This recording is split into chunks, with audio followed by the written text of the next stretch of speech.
Hello, I'm Haley Bickelhop, Illinois Corn's Policy Communications Manager, and I'm pleased to welcome Brad Stotler, our Director of Public Policy, here today on this week's Legislative Lowdown. How are you, Brad? I'm doing great, Haley. Thanks for having me on the Legislative Lowdown. I always love to hear your updates each week, and it's a pleasure to be on. Yeah, well, there is so much going on this month in Capitol Hill. We had the Senate going back in session on September 5th, and then the House just on the 12th.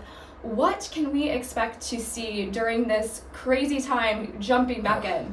It's a crystal ball, right? I think maybe even by the time people watch this, there could be some moving parts. But I think you're going to see Congress, particularly the House of Representatives, talk about appropriations bills, aka spending bills, right?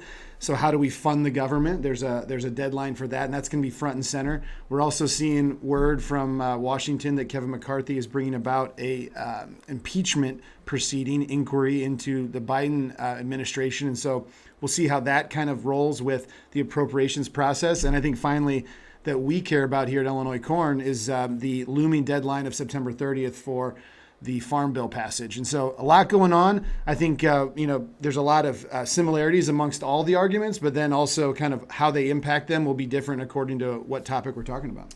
Yeah, and so jumping into, this appropriations process and a little bit more on that, what are some of the conflicts, what are some of the issues that we're seeing that are limiting what we might end up seeing later on with the Farm Bill? Well, it's fall, Haley. So, for farmers, we're thinking about harvest. For people, we're thinking about flannels, and then we're thinking about government funding. Every fall, you hear this debate, and it goes all the way up to Christmas. It feels like, but how are we gonna fund the government? And so, Congress, holding the power of the purse, has to pass what they call appropriations bills. The Senate has passed them out of their committees, but not brought them up to their full floor. So they're kind of ahead of schedule, if you will, or ahead of the House, not ahead of schedule, ahead of the House. For the House of Representatives, there's been a lot of controversy. There's a very thin majority that Kevin McCarthy has to pass a lot of these bills. Also, right now, there's some health issues going on with certain members in the House of Representatives. So he's down members, which gives kind of it harder with a slim majority. I think there's 4 or 5, votes that they have to have their whole caucus to pass a bill. And so all these things factor into this. But what the House will need to do is to basically pass all of their appropriations bills. They passed 1 out of 12 so far. And so they'll have to pass all of them or kind of lump them together in what they call an omnibus or something along those lines. If they don't get that done, which is very unlikely to kind of get all those passed because they do things like open rules and all these different amendments going on. But what they'll need to do is also do something called a continuing resolution. If they can't get the funding passed by September 30th, they'll have to then pass a continuing resolution perhaps to keep the government open, where they'll say, we'll keep the funding at this level for several more months, or however that is.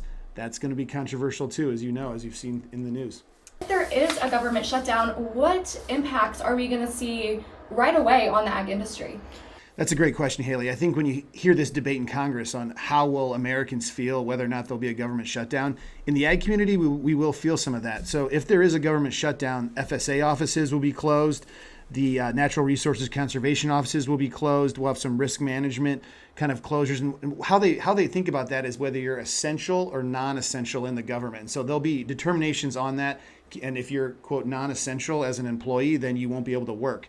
How does it translate to things like the legislative branch or the EPA? In some realms within the EPA, employees won't be able to work on rules that they're trying to finalize or move forward with things like that. Legislative staff that is not deemed essential won't be there in the Capitol. So with things like the Farm Bill negotiation and other things going on like that, staff won't be there to, quote, work on that because they'll have to be working on appropriations bills in the idea of funding the government.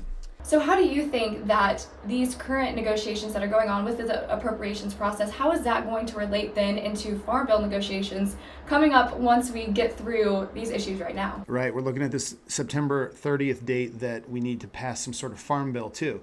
And so we can kind of delve into that. But how do I see the current shutdown negotiations impacting Farm Bill? Well, basically, Chairman Thompson of the House Ag Committee has said that his leadership has indicated that the House Ag Committee will move forward on something called a markup for the Farm Bill when leadership gives them kind of floor time, they say. And so they're not going to do some sort of committee hearing on a Farm Bill until they're given floor time. But as we just talked about in a couple questions prior, if they're dealing with these appropriations bills on the floor, if they're dealing with floor fights on things like hearings potentially on impeachment, et cetera, it'll be hard to get floor time into the fall. And so how does that impact the Farm Bill? I don't think you're going to see the Farm Bill if these other things don't get resolved. Wonderful. Well, thank you, Brad. That was a great update, and we are so glad to have so many people on staff that have such knowledge about so many of these topics. Well, thanks for having me on the Legislative Lowdown. I apologize for talking with my hands so much, but this has been great.